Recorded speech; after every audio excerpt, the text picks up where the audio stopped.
ellers plejer jeg at få opmærksomheden, men den er der jo allerede.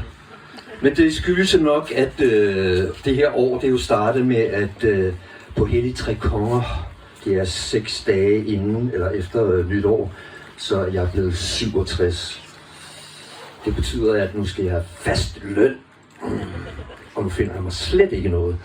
Men ellers havde jeg jo fødselsdag sidste år, 6. januar, og blev 66. Der er jo nogle forventninger der. Men det blev faktisk det, der hedder et ganske almindeligt år. Det vil sige, okay, hvordan går det? Okay. Hvad er du gang i? Sådan lidt af hvert. Nå, men ellers? Ja, du ved, op og ned. Ja. Nå, okay. Men da den her klub åbnede, så sagde Morten Lerhardt, rest his peace, at jeg skulle åbne den her klub med 12 nye jazzdigte. Jeg ved ikke, hvor jazzet de var, men det var i hvert fald digte til klubben, som så udkom i et hæfte, og så tænkte jeg, wow, det var alligevel godt nok, plus en masse sorte penge. Hvor de kom fra, det ved jeg ikke, men de kom i hvert fald i min lomme, og jeg bar dem hjem. Sådan er det ikke i dag, men jeg er blevet bedt igen om at holde en nytårstale.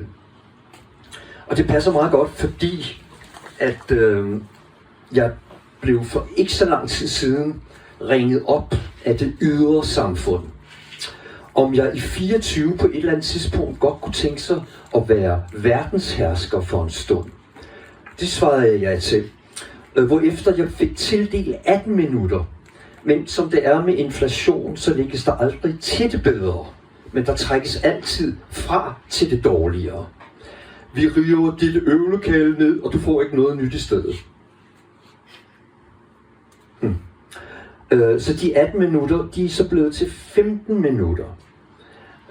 Og så fik jeg besked fra jer forleden dag, at jeg får kun 12 minutter, og på grund af mine observanser, så får jeg nu 9 minutter. Og noget af det, jeg har skrevet ned, fordi den dag, jeg får besked på, at jeg skal være verdenshersker, så vil jeg gerne være virkelig godt forberedt. Sådan, at jeg kan bruge de 9 minutter, så det synger, som det hedder, i gelederne. Så nu gælder det om at holde hovedet koldt. Så hermed hvad jeg indtil videre er kommet op med af øjeblikkelige foranstaltninger, så I kan fordele i, inden de snart skal bringes til handling. Plastik skal ikke udfases, men bare forbydes øjeblikkeligt. Selv når vi skal føres bort, så bliver det en bæredygtig pose. Alle former for boligspekulation er hermed indstillet. Al unødig benzintrafik, hvilket også inkluderer enhver form for motorsport, fra Formel 1 ned til go-karts og motocross, jagter, speedbåde, vandscooter, ski, private fly, helikopter og flerbilsfamilier. Det er sket med det. Intet og ingen må passere 1 milliard i indtægter og værdier. Så hvis det er tilfældet, så skal formuerne splittes op, så begreber som fattighedsgrænser udfiskes. En hver form for kobling af lobbyvirksomhed og politik bliver strafbart, og fabrikation af krigsmateriel bliver indstillet, hvilket også gælder industriel produktion af kyllingesvin, mens et, sundere afgiftet landbrug sættes langsomt i gang. Hvis ikke Israel lærer at opføre sig, så luk det ned og vis nu storhed til dette Palæstina, så mens verden positionerer sig i en uendelighed endnu i antisemitisme, antidemokrati og terrorklichéer, er der jo stadig de 2 sidste usle striber af et statsløst palæstinensisk liv, der trues med udryddelse, så demoer skal til, selvom noget større må til. Og det gælder også Armenien, Kurdistan og Tibet, hvad der ellers skulle tilkomme dem, imens USA og Rusland, de bare skal blive hjemme og tjekke deres eget. Så OL er for øvrigt også en saga blot. Og det kommer til at gælde andre store VM-begivenheder. Først skal man bruge alle de stadioner, der bliver bygget, i stedet for at bygge nogle flere, så skal de bruges op, før man kan komme tilbage til at tale om det. Men der er jo min tid forbi. Det er slut med lovgivere uden medmenneskelig rækkevidde.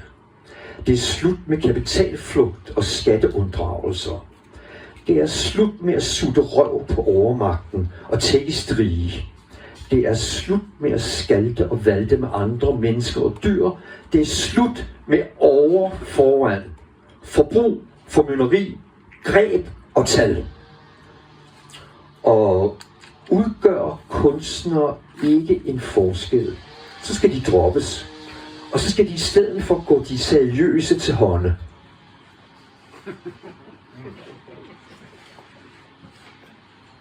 Ikke desto mindre, så mener jeg det. Man skal ikke fylde plads op, hvis det ikke kan fyldes ud. Særligt i dette forum vil jeg af streamingtjenesternes publikum kræve en krone per streaming, og efter tjenesterne kan beholde den takst, som de i øjeblikket giver til os. Så fra nu af, en krone hver gang nogen lytter til et nummer. Og tænk, hvor usselt lidt det er. Og 10.000 publikummer, det bliver grænsen for massehysteriet. Ingen mennesker, intet lys.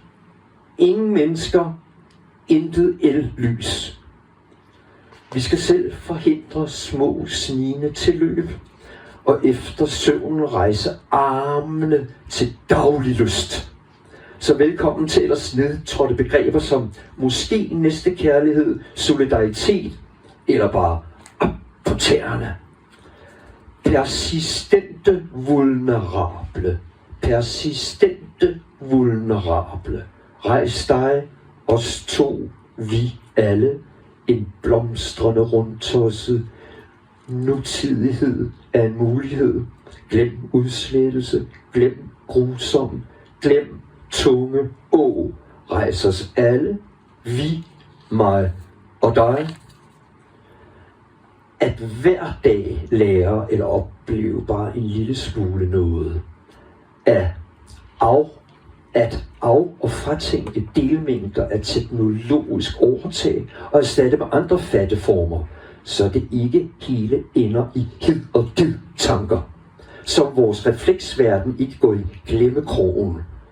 Altså ud af selvtilfredshedsblunden og ind i et lykkes selvformål. Nej til rendestensfejden og rædselssystemer. Nej til systemsyg triumf. Nej til tvangshjernet håns udtryk og vanefordomme. Nej til forfølgelsesyge nervestemninger og snæversigtige opdragerembeder. Nej til en sandhedsmyrden og siden en tvivlblandet forventning til fremtiden. Dens verdensresonerende ødelæggelsesdrift. Så ja til sansepirrende hverdagsopmærksomhed i en døds og dyrigheds citringstid. Ja til tankefødende kløgtværker af håbopfyldte kraftånder.